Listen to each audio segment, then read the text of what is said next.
Have you ever wondered how and when religions were born in the pre-colonial times?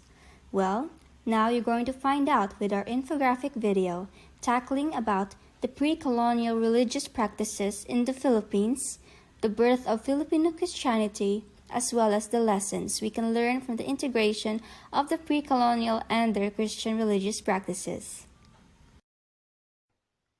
Animism was the major religion practiced by the pre-colonial Filipinos, wherein they believed everything in nature is sacred. They worshipped spirits whom they referred to as anitos and diwatas, and numerous gods like the most commonly known as Bathala.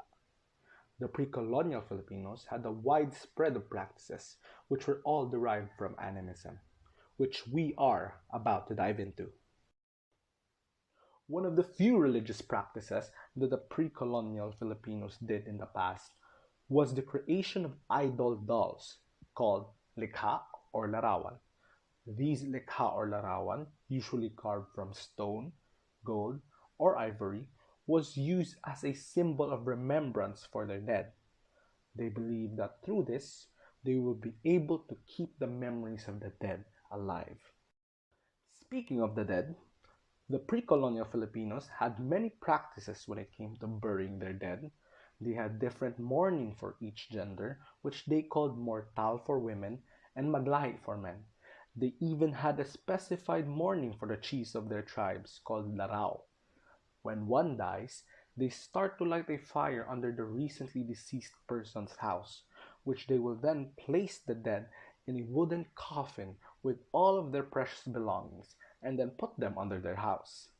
In addition, they also hire professional mourners to mourn for their dead and guards called sentinels to guard the house from any uninvited sorcerers that may come. Ancient Filipinos are known to be very superstitious and use nature as signs whether a situation is a bad omen or not, depending on the circumstance.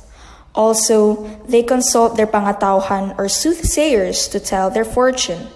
The use of amulets and charms is also one of their practices. Two of the most common examples of these are the anting-anting and gayuma. Amulets are said to be protection against iron weapons. The rituals and practices at that time was so different compared to the present time.